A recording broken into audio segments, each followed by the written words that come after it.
Salam berjumpa kembali teman-teman sekalian, sahabat-sahabatku, Bapak Ibu, saudara-saudari yang terkasih dalam Tuhan.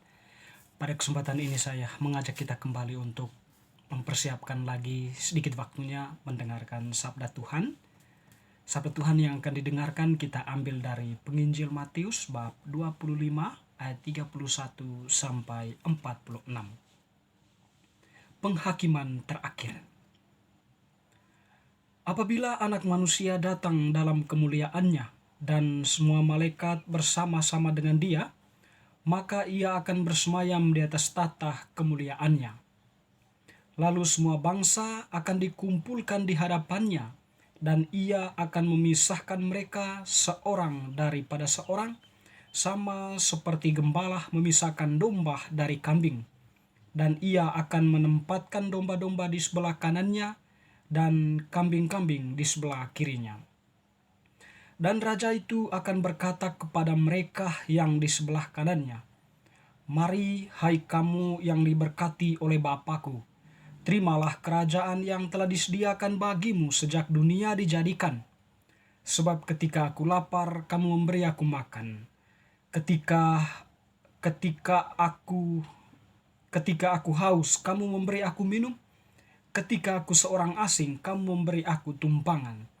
Ketika aku telanjang, kamu memberi aku pakaian. Ketika aku sakit, kamu melawat aku. Ketika aku di dalam penjara, kamu mengunjungi aku."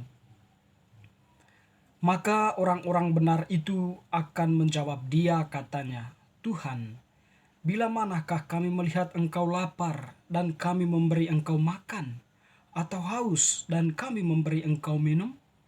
Bila manakah kami melihat engkau sebagai orang asing, dan kami memberi engkau tumpangan dan telanjang, dan kami memberi engkau pakaian? Bila manakah kami melihat engkau sakit dan dalam penjara, dan kami mengunjungi engkau?"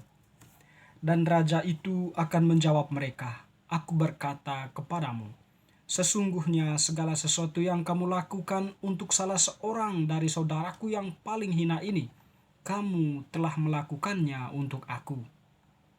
Dan ia akan berkata juga kepada mereka yang di sebelah kirinya, "Enyalah dari hadapanku, hai kamu orang-orang terkutuk, enyalah dalam api yang kekal yang telah sedia untuk iblis dan malaikat-malaikatnya. Sebab ketika aku lapar, kamu tidak memberi aku makan. Ketika aku haus, kamu tidak memberi aku minum. Ketika aku seorang asing, kamu tidak memberi aku tumpangan. Ketika aku telanjang, kamu tidak memberi aku pakaian. Ketika aku sakit dan dalam penjara, kamu tidak melawat aku." Lalu mereka pun akan menjawab dia katanya, "Tuhan, bila manakah kami melihat engkau lapar atau haus, atau sebagai orang asing, atau telanjang, atau sakit, atau dalam penjara, dan kami tidak melayani engkau?" Maka ia akan menjawab mereka, "Aku berkata kepadamu, sesungguhnya segala sesuatu yang tidak kamu lakukan untuk salah seorang dari yang paling hina ini, kamu tidak melakukannya untuk aku." Dan mereka ini akan masuk ke tempat siksaan yang kekal, tetapi orang benar ke dalam hidup yang kekal.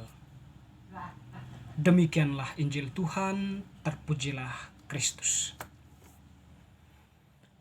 Bapak Ibu, saudara-saudari, teman-teman, sahabat-sahabatku yang terkasih. Kita tentunya mengenal salah seorang tokoh besar di dalam gereja yang sekarang sudah menjadi santa, yaitu Santa Teresia dari Kalkuta. Kita telah mendengar banyak tentang ceritanya atau pengalaman perjalanan hidupnya bersama orang-orang menderita di India. Dalam kisah perjalanannya bersama orang yang menderita, Santa Teresia ini awalnya dia melihat ada begitu banyak orang yang ditinggalkan seolah-olah oleh masyarakat umum. Tidak diperhatikan, disingkirkan di pinggir jalan, diterlantarkan di mana-mana. Tergeraklah hatinya oleh belas kasihan sehingga kemudian dia memungut dalam arti tertentu mereka itu semua, lalu kemudian ditampung dalam sebuah rumah atau sebuah tempat di mana di sana kemudian mereka dirawatnya dengan sepenuh hati. Tentu pandangan Santa Teresa dari kebanyakan orang berbeda ya. Dia melihat di dalam diri orang yang menderita itu bukan lagi melihat dirinya atau melihat fisiknya yang menderita atau yang mengalami sakit penyakit, lumpuh dan sebagainya. Tetapi dia melihat hidup sesuatu yang mulia di balik eksistensi mereka sebagai manusia, yaitu kemuliaan Tuhan. Jadi disitulah hal yang paling inti dari setiap tindakan yang dilakukan oleh Santa Teresa terhadap orang-orang yang menderita itu. Sama juga sekiranya, atau kalau kita menarik kepada bacaan Injil yang telah kita dengarkan ini, Tuhan sebenarnya mengajak kita untuk bertindak seperti itu. Mencintai manusia baik di dalam keadaannya yang terlantar atau sakit, miskin, dan sebagainya. Kita diajak oleh Tuhan untuk menempatkan diri kita, memperhatikan mereka, memberikan mereka makan, memberikan mereka minum, atau memberikan mereka pakaian, memberikan mereka tumpangan. Rawatlah mereka. Sebab apa yang kita lakukan itu akan menjadi sebuah jaminan bagi kita untuk hidup yang kekal.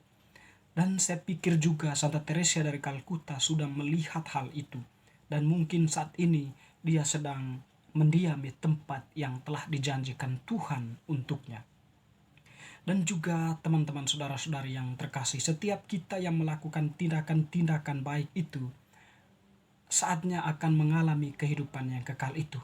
Dan setiap orang yang hanya membenci atau mengkhianati, melirik sebelah mata, tidak memperhatikan mereka yang membutuhkan belas kasihan, mereka yang menderita, mereka yang tersingkirkan, okelah mereka akan mengalami sukacita di dunia ini. Tetapi Tuhan akan memberikan suatu model kehidupan ketika mereka meninggalkan dunia ini. Kalau dikatakan di dalam Injil, mereka akan tinggal bersama orang-orang yang ada di dalam neraka ya.